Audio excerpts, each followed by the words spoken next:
I thought my mom cheated, then I found her journal and everything fell apart. She logged each dose of poison like it was a recipe.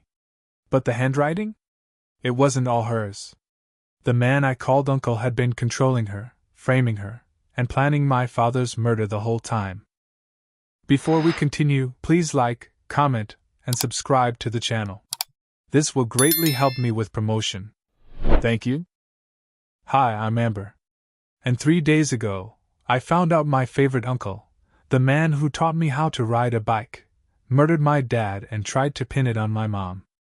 I was sitting cross-legged on the floor of my childhood bedroom, sorting through my dead mother's jewelry for an estate sale I'd been dreading for 6 months. I wasn't crying, which felt wrong somehow. Just tired. Tired in that bone-deep way you get when you've packed your entire past into boxes and you're left with the dust. My lease was up. I needed the money from the house. That was the plan. Until I pulled a Nike shoe box out from under her bed. It was way too heavy for sneakers. My mom didn't even own sneakers. She wore heels to vacuum. So I opened it. Receipts. Dozens of them. Faded, curled thermal paper, but still legible. Medical supply websites. Sodium fluoroacetate. Thallium sulfate. Industrial strength rat poison. My dad died in a car crash in December 2015. The receipts started in March of that same year. I couldn't breathe. My fingers went numb. I dropped the receipts and they fluttered to the hardwood floor like paper shrapnel. That's when I saw the envelope. Expensive cream paper. I opened it. Photos. Polaroids. My mother. My Uncle John. In our kitchen. Smiling. Touching. Laughing. The curtains in the background were the ones my dad had put up the summer before he died. 12 photos in total. And not one of them could be explained away as innocent. Uncle John gave the eulogy at Dad's funeral. He cried. He held my hand. He told me Dad was the best man he'd ever known. Apparently, he was also sleeping with his best friend's wife. Apparently, they were also poisoning him. I vomited right there on the floor. Then I did what any rational adult would do after discovering their childhood had been built on murder. I called my best friend. And that's when the real unraveling began. Riley showed up in 12 minutes flat, still in her pajamas, hair in a messy bun, and eyes wide like she already knew something awful was waiting for her. She found me exactly where I'd left myself, on the floor, surrounded by vomit, receipts, and lies. She didn't speak at first. Just crouched beside me and took in the evidence. "That's your mom and Uncle John," she said slowly, holding up a Polaroid like it was radioactive. "Yep. And these receipts." "Rat poison," I said. "Industrial strength. Starting 9 months before Dad died." Her face twisted. "Holy shit. I googled the chemicals. They cause symptoms like stress, fatigue, tremors. Everything your dad had before the crash," she finished, her voice hollow. "Yeah. He was getting sicker and sicker and everyone thought it was work stress. Mom even took him to the doctor. She was so concerned." I laughed. It was a terrible sound. Like my throat didn't know how to make joy anymore. Riley picked up one of the receipts. "These were all in her name?" "Every one. Shipped here. Charged to her card. If this was a setup, it was a damn good one. But there's nothing, that ties Uncle John to any of it except the photos." "And the motive," Riley said. "They were having an affair." "That's a motive." I nodded. "But not proof." We both stared at the journals I hadn't opened yet, 10 leather-bound books I'd found in her nightstand after the Polaroids. They felt heavy in my hands. Not just in weight, but in consequence. "I can't read them alone," I said finally. Riley sat beside me, pulling one into her lap. "Then we'll do it together." We started with January 2015. "Every day with him feels like dying. John says we need to be patient." March 2015. Ordered the first supplies. John helped me find the site. He says it has to look like I'm doing it alone. By August. I added more to his coffee. The doctor's baffled. John says they won't find anything? Riley covered her mouth. Oh my God! Yeah. I was shaking. Not from cold, but from realization. My mother hadn't just betrayed my father, she had documented his death like a damn scrapbook. And Uncle John had helped plan it. You're going to the police, right? Riley asked. I wanted to. God, I wanted to. But all I could think about was how Uncle John was in none of the paperwork. Not the receipts. Not the orders. Not the payments. He'd been careful. Too careful. We need more, I said. We need something that ties him directly to the murder. Not just to Mom. Not just to an affair. To the murder. Riley picked up another journal, flipping forward. Then we find it. We find whatever finally ends this. And that's exactly what we did. The final nail came in a leather-bound journal dated November 2015. My mother's handwriting, impossibly neat, like she was chronicling recipes instead of homicide. Soon. It'll be over soon. John says to double the dose. He says we've come too far to stop now. Sometimes I still wonder if we're doing the right thing, but he reminds me what happiness costs. Reminds me what happiness costs. I slammed the journal shut so hard Riley jumped. That's it, I said. That's conspiracy. That's planning. That's a direct quote about dosage. If that's not enough to at least open an investigation. It's enough, Riley said. Amber, that's a goddamn confession. I didn't sleep that night. I sat in the kitchen drinking stale tea and staring at the spot on the counter where Uncle John once taught me how to slice a mango. He'd laughed when I cut myself. Wrapped my finger in a paper towel and called me Champ. I thought it was affection. I thought it was love. Turns out it was guilt. The next morning, I made 2 calls. One to the local police department. The other to a lawyer named Patricia Chen. Patricia was smart, sharp, and had the kind of no-nonsense tone that made me believe things might actually be okay one day. I laid it all out, the photos, the receipts, the journals. I'm not crazy, I told her. I know how this sounds, but I swear to God. You're not crazy, she said. You're grieving, and you've uncovered a cold case no one ever thought to question. That takes guts. I just want the truth. She nodded slowly. Then we start with your father's autopsy. That was the moment everything shifted. The autopsy came back in 2 weeks. No toxicology screen had ever been done. They'd ruled it a heart attack. Never tested for poison. Never questioned the timing. And that gave us our in. Patricia filed a motion to exhume the body. Meanwhile, I did something reckless. I called Uncle John. Hey, sweetheart, he said, like my world wasn't on fire. How's the estate stuff going? It's going, I said flatly. I found some old photos. Made me think of Dad. Ah, honey. I realized I never asked how you and Mom got so close. Before he died. There was a pause. Then, you know how it is. Grief brings people together. Sure it does. I asked if he wanted to grab coffee. He agreed. The trap was set. 3 days later, I met him at a quiet cafe, my phone recording every word. He talked about Dad like he was the victim. Like he had lost his best friend. Like he hadn't spent 9 months pouring poison into our lives 1 teaspoon at a time. Your mom never stopped loving your dad, you know, he said near the end. And I looked at him and said, funny. She said you told her happiness had a cost. He blinked. And for the first time in my life, I saw something unfamiliar in his eyes. Fear. Uncle John recovered fast, too fast.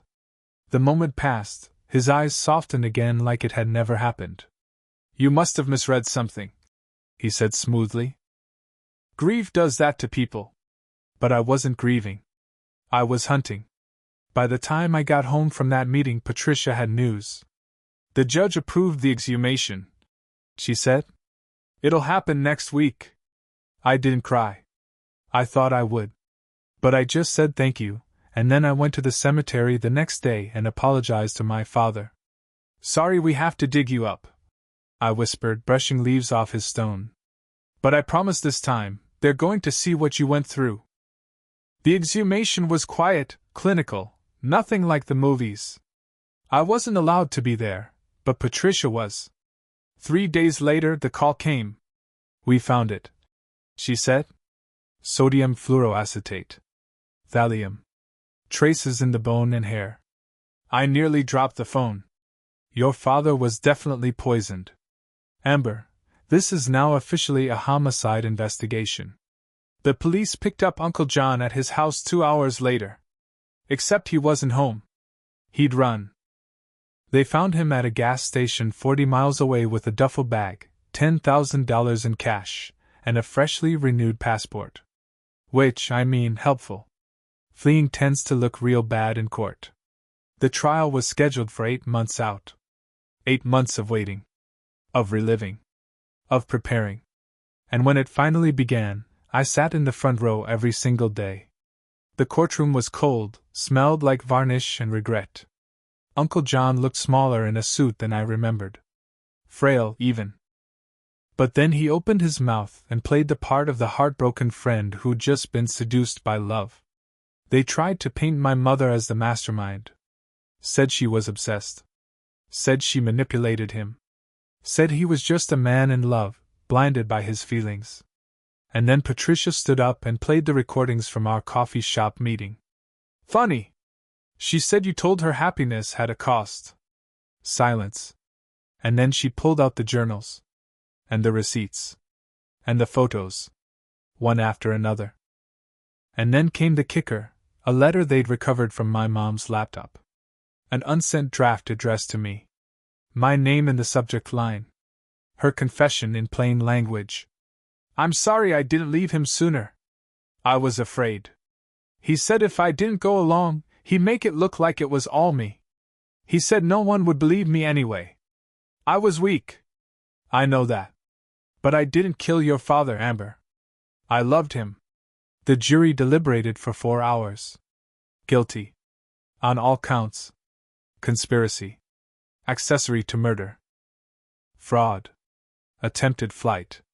Sentenced to life without parole. When they led him out in cuffs, he looked at me. And for the first time in my life, I didn't see Uncle John. I saw a killer. And I didn't look away. After the trial, I sold the house.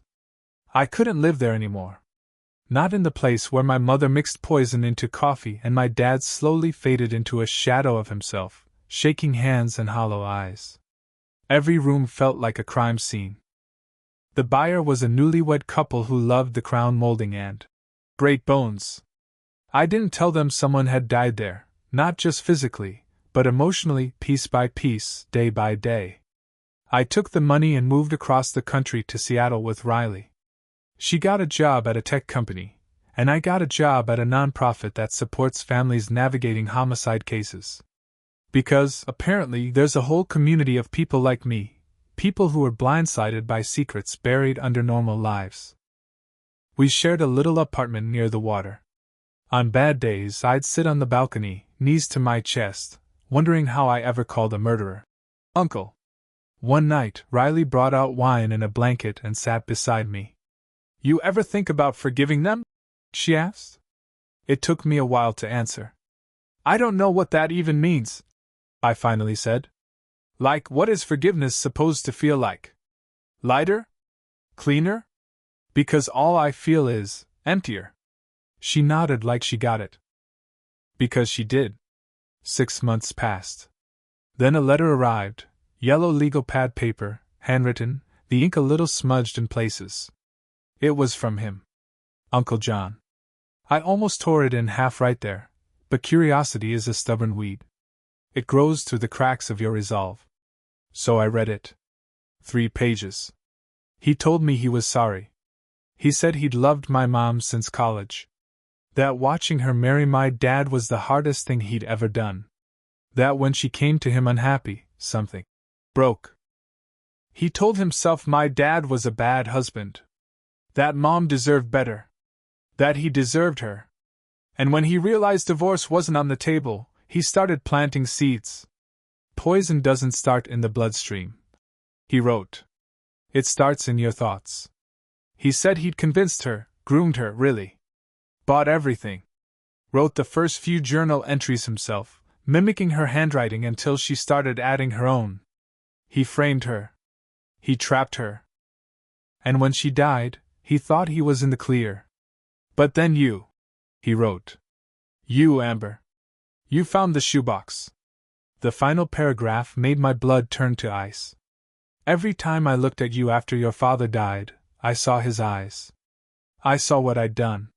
You were the ghost of my guilt, and I deserved every moment of it. I folded the letter once. Then again. Then I burned it in Riley's sink. I don't want his words in my house, I told her. She didn't ask why. She just poured me more wine and turned on trash TV. Life didn't go back to normal. It wasn't supposed to. But it did move forward. I was 22 when I uncovered a murder. I'm 26 now. Still a little broken, still in therapy, but no longer haunted by questions I'll never get answers to. That summer, I had my parents' headstones updated. They're buried next to each other now, side by side beneath an old oak tree on a hill that smells like fresh grass and rain. His says beloved father, loyal friend. Hers says beloved mother, survivor of silence. Sometimes people give me side eyes when they read that second one. Like I'm trying to rewrite history. Like I've sugar-coated the woman who had an affair and lied for years. I haven't. I just decided to tell the whole story. Because yes, my mom cheated. Yes, she was weak. But she was also trapped. Framed. Controlled. And in the end she tried, too late maybe, but she tried to tell the truth. That counts for something. Maybe not redemption. But something. A few months ago, I got a message from a true crime author writing a book on hidden family murders. They wanted to feature my story. I told them no. Then I told them yes. The book comes out next year. I used a pseudonym, but the details are all there: the shoebox under the bed, the rat poison, the uncle with a passport and 10 grand in his trunk. They wanted to call the chapter The Receipt Girl. I didn't hate it. I still live in Seattle. Riley moved in with her boyfriend, and I finally got a place of my own. Tiny, loud neighbors, weird smells from the hallway, but it's mine. I work with survivors now. Kids who've lost parents to violence, people piecing their lives back together after betrayal. I don't pretend to have all the answers. I just listen. Because I know what it feels like when the person you trusted most turns out to be the villain in your story. Some days the grief still sneaks up on me, when I smell my dad's aftershave in a crowd, or when I hear a Fleetwood Mac song Mom used to hum while cooking. It's like getting stabbed with memory. But it doesn't break me anymore. Because now I know the truth. And the truth, even when it's brutal, is better than the lie. I visit their grave every year on my dad's birthday. I bring white roses. I sit in the grass and talk to them both, about work, about Riley, about the person I'm becoming. I think you'd be proud of me, I always say. I didn't stop. I found the truth. I made it right. Sometimes the wind picks up like an answer. Sometimes I just sit in silence and let it hold me. And that's how I live now. Not with peace, but with certainty. And sometimes that's enough.